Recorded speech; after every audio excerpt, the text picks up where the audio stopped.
Welcome to the Turf and Touchdowns podcast. Christmas is now done. We're focusing on the NFL action after the festivities. Plenty of it to look forward to as well. And we're also looking forward to the playoffs. So on the Turf and Touchdowns podcast, plenty more to come regards to that. But Luke Elder alongside Tom Collins. As always, we've got loads of videos on the channel at the moment as well. We've got horse racing preview. We've also got action on Christmas Day and not Christmas Day, depending who you ask. But loads of regular action. Look, Wednesday, Friday, Saturday, Sunday football. It's all over the place. Yeah, loads of NFL this week. If you are watching this pre-Christmas, then hope you have a great Christmas. To be fair, I think we're trying to get this out late on Christmas Eve, so maybe you'll watch this before Christmas. We are recording this at 10:50 on Christmas Eve. That is crucial when it comes to the bets that we're talking about later on, because there aren't many markets available. But yes, lots of NFL coming up. It's a festive period, not only because it's Christmas, but from a sporting perspective as well. Football, NFL, horse racing, darts, everything you want. Great period of time. Hopefully we can get some more NFL winners. We had a good week last week. We did. We had a few winners last week. We had a fantastic week the week prior to that as well. So we're in form on the Turf and Touchdowns podcast. Last Thursday as well, we managed to have 2 winners out of 2 selections. So we'll look to continue that momentum. Let me tell you about our wonderful sponsors as well, in the form of SBK. If you go download their new app, make an account, place £10, you get £40 in free bets. And importantly as well, this is the one you want. It's good, the first offer, but this is the good one. 25% on an ACCA boost. Place an ACCA on the NFL, you get 25% bonus on top of that, whether it's my selections, Tom's selections, a mix and match, or you want to ignore us entirely and do your own ones. That's absolutely fine as well. You will get a 25% bonus on top of that if your selections were to win. T's and C's apply, 18 plus only, and max stakes also apply. How aggressive is Tom going to point? Super aggressive. There's a link in the description. That's where you can sign up to SBK. Please do it. It helps us out for the podcast sponsorship. It helps you guys out to get an extra account and take advantage of these offers. And it's not just the 2 offers that Luke's talked about as well. There's a 25% boost on first touchdown scorer on the Christmas Day game between the Steelers and Chiefs, if you're watching pre that game starting. There's also a load of offers that they've set up for horse racing over the Christmas period, if you like horse racing. So yeah, please do click that link below. And while you're at it, can you subscribe to us as well, please? We're after 450 subscribers, and we're not far off. Yeah, 429 as we're talking, but I'm sure that's gone up. You know, the other week when I mentioned how many subscribers we had, I mentioned it straight afterwards, down a subscriber. People hated it. Whoever that is, screw you. I hope you have a real bad day. But I'm sure you came back, so if you did that, you're forgiven. But let's get into the podcast. What on earth, Tom? They're yours. Yeah, what on earth? Brian Thomas Jr. The LSU product is really showing up for the Jacksonville Jaguars. The Jaguars have looked terrible this year. More on that later. But Brian Thomas is quite clearly the standout in that whole squad, the whole roster depth chart. He's an amazing receiver. There is an argument to be made here that Thomas is the best rookie receiver in the draft. Now everyone's like, whoa. Did you forget about Malik Neighbors from 4 or 5 weeks ago? No, it's probably Neighbors or it is Thomas. But right now, he's way better than Rome Odunze, albeit he's increased his workload recently. Marvin Harrison, questions are being asked now. I don't know about him. He dropped 2 easy passes last week. Meanwhile, Thomas is scooting down the field for a 62-yard TD virtually every week. He's getting around 11 to 14 targets per game. He's the standout for Jacksonville. They just need to find the other puzzle pieces now to make that team any good, because it's just Thomas. But what on earth, Brian Thomas? You are very good, sir. Turns out all he needed was Mac Jones. Well, no one's ever said that before. He's looked good with Mac Jones. Mac Jones is hyper-targeting him. I actually didn't have a what on earth, but I'm going to link this into something I mentioned in the past few weeks. You know when coaches, they have a player that fumbles, and they're like, get to the bench, you're being punished now. I.e. Ray McLeod style from a few weeks ago. Brenton Strange came out, 2 catches for 22 yards, I think, literally immediately. And then he fumbled. It's like, get to the bench, Brenton Strange. You need to know not to fumble the ball. And even though we targeted you 12 times the week prior, you get nothing now. Ridiculous. They're grown men. They know not to fumble the ball. They know that's not their job. They feel stupid because they've done it. Like Jonathan Taylor. dropped the ball the week prior when he was running in for a touchdown. Didn't bench him. That's his job. Yep. Ridiculous, ridiculous. Coaches are stupid. And also, Jacksonville, you want to lose games. You're going for a pick. Your season's dead. It's been dead for a while. Like, yes, I know Doug Peterson is trying to keep his job and whatever. But Brenton Strange was doing the one thing that you want to do. He threw the ball on the floor. He tried to lose the game. Ridiculous. That became more aggressive as you were going on there. Coaches are so stupid. I, Literally, I can feel your so pain. annoying. I can feel your pain because you put him up as a player. Did you have him in a fantasy league as well? No, I was against him. Oh, who cares then, mate? Who cares? Can I quickly say though, kind of on that point, but also linking back to the podcast last week for anyone who watched that, I put up Carl Pitts overs. I feel like I kind of suddenly thought Carl Pitts would become very good, but actually no, he's just still crap. I actually picked him up in a trade in fantasy as well, which is just something I'm majorly regretting. Did you see what happened? He had one target in the whole game, and that target was around. He was around 5 yards out from the scoring a touchdown. It was a slot. No, it was a 5 and out. He cut, beautiful cut. He was briefly open, half a stride. The ball was placed in his hands from Michael Penix Jr. Great throw. What does he do? He flicks it up. Goes like this. Flicks it up, and it's a pick. The guy is useless. Sorry, guys, for putting that up as a selection. I do regret that one. Do you want to know? Do you want to know the sound that describes that play? Go on. Yeah, great. Everyone's going to enjoy that in their AirPods. Okay, it was hilarious. It was literally catch the ball, turn. Right, let's get into our selections. Well, hopefully there will be no fart noises going into the next week. I'm going to go first, and you know what? Last week, Tom, your unders looked so much fun. It was the Terry McLaurin. To be fair, can we? I just want to pause it. 2 out of 2 on unders. I don't think I'm ever going to put up an under again because my strike rate before that must have been terrible. But I'm taking it. Yeah, the Quentin Johnston one must have been more comfortable than Terry McLaurin. Yeah, McLaurin was not fun, mate. That fourth quarter drive when it went McLaurin, then McLaurin again, and he had 5 yards to cover. I was like, oh god, this is going to be shocking. Yeah, leave him alone. Yeah. You don't want to throw it to him. But it looked fun. I want to get in on that action. And Good. I'm going to target the Chargers on Saturday. Josh Palmer, under 32.5 yards. I don't think the Chargers are going to have to throw the ball much in this game, which is what they like doing. There is a chance that J.K. Dobbins is back. If J.K. Dobbins is back in this game, that's a big help towards this bet because they'll be running the ball a lot more. They won't use J.K. Dobbins as much as they were at the start of the year. It'll be an ease back in, but Gus Edwards didn't look bad last week. He ran the ball well against the not Texans. Who do they play? I can't even remember. Was it They played Broncos? The Broncos. Yeah, the Broncos. Yeah, we did talk about that game. That was literally a whole preview. But Josh Palmer, this year he's been, he's not been very good. We expected Josh Palmer to take a step forward. Hasn't happened. He's gone over this line of 32.5 3 out of the last 6 weeks. That's not fantastic. And when you dig a bit deeper, there are reasons that why he's gone over in those certain weeks. He became relevant against Kansas City because Lad McConkey was out. And he only had a serviceable game. It wasn't a game that you'd be in fantasy football going, well, I need to get Josh Palmer. It was just, yeah, he did all right. The return this week of Will Disley, potentially, alongside, again, potentially, J.K. Dobbins, that will lead to less chances. His highest target amount when the team's been at full strength is 8 targets. That led to 3 catches. His catch rate is not brilliant, and that was the week where he was running his stupid routes when Quentin Johnston had 0 catches on 5 targets and just had a big old drop fest once again. He was 3 for 41 on 6 targets last week. Denver led early, so the Chargers had to throw the ball. I don't think the Patriots are ever going to be in front in this game, and I think the Chargers are going to run all over them. The Chargers are 4-point favourites. So the Patriots, I say, they're vulnerable against the run. And the Patriots, this is an interesting stat. The Patriots have allowed one wide receiver to go over 42 yards in the last 3 weeks. That is a good stat. If you can name that wide receiver, I will give you £20. Keon Coleman. Of course, it is Greg Dortch. I say wide receiver. Trey McBride did it as well, but he's obviously not a wide receiver.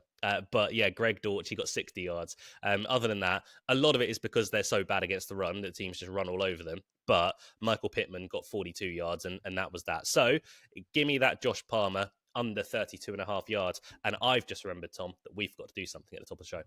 Yeah, we need to have a victory sip, don't we? Yeah, I got thirsty halfway through that one, but we both we both had a play of the day win last week. I had Jameer Gibbs, Tom had I don't know whatever he was talking about, and that was good as well. Jerome Ford. It covered him first play of the game. First play. It should Yeah, be a double victory sip, really. Are yeah, we that was having it nice. now? Go on, have a double victory sip with that shot of whiskey in the morning. Wish it was whiskey. It's definitely apple juice. Right, shall I move on to my pick? Hit me. Okay, first pick of this week, week 17. Can't believe it's week 17, by the way. Is T. Higgins. Anytime touchdown. God, that apple juice is still reverberating in my throat. Whiskey. I wish it was. T. Higgins, anytime touchdown against the Broncos. 13-10. We're looking at a good price here. Now, the Bengals should beat the Broncos in this game. I don't know why I struggled so much with that. To keep their slim playoff hopes alive. They basically need to win and need the results to go their way to get the playoffs. Looks unlikely, but it might happen. It should be an action-packed game as well. I think we're going to see lots of points, despite the fact that Denver's defense is solid. Cincinnati's defense is not good, but their offense is incredible. I think we're going to see points from both sides, and I think Cincy will win. But if that's to be the case, then T. Higgins needs to have a huge game because Jamar Chase is going to be up against Pat Surtain. Chase will still be useful. He's probably the best receiver in the league. Albeit Pat Surtain is the best corner, you can't just shut down Chase. That doesn't happen. So he's still going to be useful. But I think in the red zone specifically, Surtain, and he may be double covered, Surtain and a safety or just Surtain, I think they're going to lock him up. Lock him down and stop him from getting a touchdown. Chase Brown could be the option for Cincy, but he's not really a red zone threat as a running back. You see him better in the middle part of the field or from the 30-yard line, for example, breaking long runs. He's not this big bulldozer of running back like a Derrick Henry. He's still useful. Like you can still run him from the 5-yard line, but they tend to throw the ball more when they're in that kind of area of the field. Step forward, T. Higgins, who's going to play out the slot quite a lot, I think, in this game, but also the opposite side to Pat Surtain. He has 5 touchdowns in his last 6 games, which is a good enough reason to bet him at 13-10, regardless of everything else I've said. He's also got 10 red zone targets in the last 5 weeks. So not only is he used in the middle part of the field, but he's used down at the business end as well. He's a huge frame. If you play him in the slot, he's going to come up against linebackers and safeties. Both times he should be able to get open and catch the ball. I think Joe Burrow is going to be looking a lot at T. Higgins to score points here. And I'm happy to take him anytime touchdown. Good price, 13-10. Mm-hmm. Yeah, I don't hate that. That was the same price as Devontae Adams, who landed for us last week as well. I think Chase Brown will be used. I think he'll be used in the passing game quite a bit. It's easy for running backs to catch the ball against Denver. That's been a sort of staple of playing against them, and Chase Brown is very good at catching the ball from the running back position. Moving on, we've got the Washington Commanders taking on the Atlanta Falcons. That is not the next game I'm going to talk about because that's a bit later on. Good one. I've got it written down in the wrong order. We've got the Indianapolis Colts who are taking on the New York Giants. Look, the New York Giants suck. They've fallen apart once again, quite literally. Daniel Jones isn't there anymore. They brought Tommy DeVito in. He looked okay, to be fair, and he's probably going to play this week. But Drew Lock is hurt once again. He's getting an MRI. Tim Boyle came in, and how he's still an NFL quarterback, I have absolutely zero idea. What a man, though. Can I stop you on that? Did you see a stat on Twitter? And you know what? I'm bringing this up, but I can't even remember the stat myself. Did you see a stat on Twitter about Tim Boyle's college career? Wasn't he like 1 touchdown to 19 picks? It was, I think it was 1-13 or 1-14. Yeah. And then he transferred and he was like 12-13 in terms of touchdowns to picks. He wasn't even good in college. How has this guy been an NFL quarterback for years? He was with the Packers for ages, just as a backup. He must have great banter. That's the only thing. Tim Boyle must be the nicest guy. He's got to be. Oh, wait, he's just like, we can't let Tim go. We'll keep him. Right, we'll keep him. We'll get rid of this guy. But like, no, not Tim. Tim's a legend. But yeah, he played. But I think the Colts dominate this game. Look, it's not going to be a long preview from myself because the Colts are looking good. Jonathan Taylor, I think, will have a big game. I'm fairly certain. Well, it's hard to say fairly certain that he'll find the end zone because Anthony Richardson does like to vulture, but Jonathan Taylor took that personally and took 2 big ones to the house last week, and he held onto the ball quite significantly. I think the first of those touchdowns, he literally ran across the goal line with both arms around the ball. So he's learned from his mistake and his brain fart from a couple of weeks ago. The Colts are -7.5. The Giants just aren't playing good football at the moment on either side of the ball. I think the Colts will take this. The over-under is actually 40.5 for the game. It might be a case that the Colts win by sort of 8 points or more, and the under also hits in that, because I don't see the Giants scoring many points. I think the Colts are a very good defense as well. So I'll take the Colts -7.5. That'll be my second pick of the game. Of the day. This has been a shambles. It's Christmas. I have no idea what's going on. Shut up. Okay, right. That was the first team pick. Yours obviously against the spread. I'm going to come at you with two back-to-back team picks, but both money lines. So these are perfect opportunities to kind of whack all these in one of the ACCAs and take advantage of SBK's 25% ACCA boost. The first of them is going to be the Jacksonville Jaguars to beat the Tennessee Titans, money line. As at 20 to 23. I think that 1 point favourites at the time of recording. It's basically 10 to 11, but slightly shorter. The Jaguars have won 4 of their last 5 games against the Titans. Good head-to-head record. That includes a 10-6 victory, actually, earlier this year. Actually, it was earlier this month, December the 8th, when neither team played well, but somehow the Jaguars just came out on top. They lost the turnover battle. They had 2 turnovers. Tennessee had 0. Yet Jacksonville still won the game. The combination of Tank Bigsby and ETN will be tough for the defense to stop. Look, they haven't been as dynamic, I think, as many people thought coming into the year for Jacksonville, but they're both good running backs, and they're going to be used around 50% of the time each. So I think they're tough to stop for Tennessee, who just got carved open by Jonathan Taylor last week. Went for 218 yards and 3 TDs, which included a couple of long ones. Tennessee just looks shocking against the run. So I think Jacksonville's game will rely a lot on Bigsby and ETN here. Then add in Brian Thomas, who I've already talked about, star wide receiver. He's going to make big plays for Jacksonville. You can talk about, Strange, Ingram if he's playing. I don't know. I don't think he is. I think he's on IR. But they have other weapons as well if they want to use them. But just from the running back and Brian Thomas perspective, I think they have enough there to score points on Tennessee. Tennessee's offense isn't much cop. Look, they've got Calvin Ridley, who's good. Tony Pollard's been kind of redundant in the last 2 games, but he's had a good year. Spears as well is okay, but they just don't have much. Maybe Okonkwo is the fullback now for new QB Mason Rudolph. I'm presuming Rudolph's going to be kept as a starting QB for this game. Mm-hmm. He hasn't been great since replacing Will Levis, but even if Levis comes in, I'm still taking the Jaguars. So give me the Jaguars to beat the Titans, money line 20 to 23. It won't be the best game to watch, but I think they'll manage to get the W.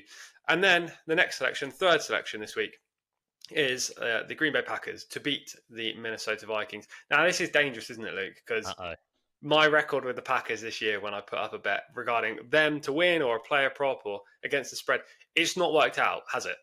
No, not at all. No. Now, this is the time that I'm hoping Green Bay come back and provide me some solace. If they don't win this game and I go another game where they've cost me a bet, when it goes into the playoffs, I'm purposely going to be betting against the Packers so that they win.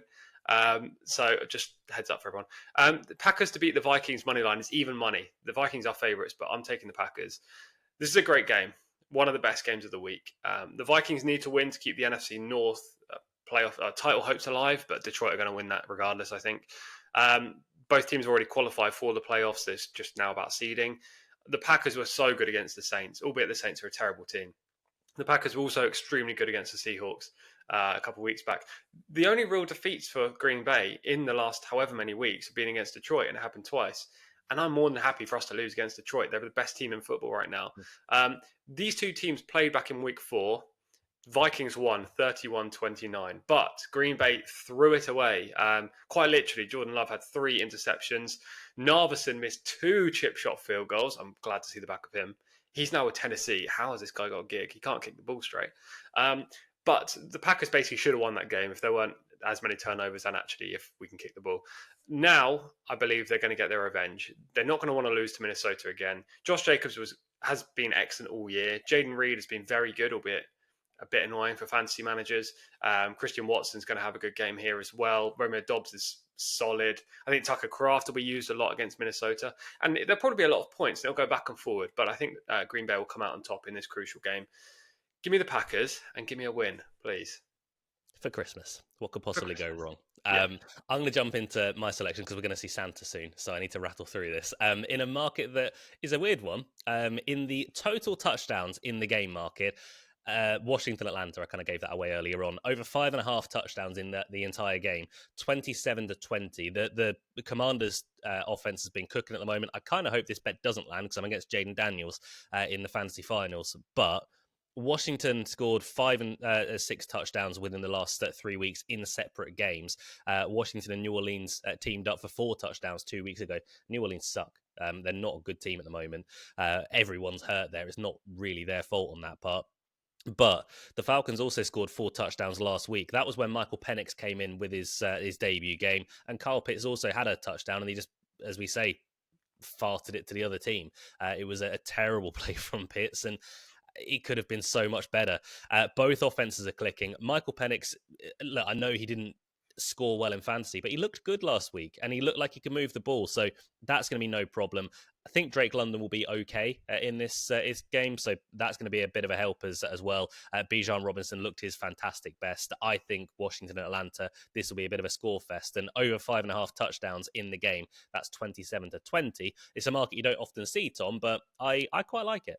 Yeah, what a rogue market. I like it as well. I'm all for putting up bets which would make for an entertaining game that we watch on TV. I'm all for that. So, yeah, I mean, we've come up with some good prices in this podcast and in the Christmas Day and Boxing Day even podcast as well for the NFL. Hopefully we can land some good ones. 3 selections each in this pod, limited compared to usual for our Sunday NFL pods. But at the same time, I wouldn't be surprised if we went 5 or 6 out of 6 here. Right. Give me your selections quickly. My selections are as follows. T. Higgins, anytime touchdown for the Cincinnati Bengals at 13-10. That's pick 1. Pick 2, Green Bay Packers, money line against the Minnesota Vikings at 11-10, or even money, depending on when you see this. And finally, my play of the day on Sunday, I believe it is, the Jacksonville Jaguars, money line against the Tennessee Titans at 20-23. I've got 3. Starting on Saturday, Josh Palmer under 32.5 yards for the Chargers. That's 10-11. The Indianapolis Colts minus 7.5 against the New York Giants. And my play of the day, over 5.5 touchdowns between Washington and Atlanta. That's 27-20, which is a lovely price. We're rushing because I'm going to go see Santa now, Tom, but it's been lovely spending time with you. And you, can you make sure Santa comes here tonight? Yes, I will do. And he'll try and give you a Green Bay victory. Yeah, thank you. That would be lovely. Perfect. I hope if you're watching this before Christmas, have a fantastic Christmas, guys. If you're watching this after Christmas, I hope you had a fantastic Christmas. But from everyone at Turf and Touchdowns, have a very good festive period. Hopefully a profitable one as well. Stay safe. Look after another. Goodbye.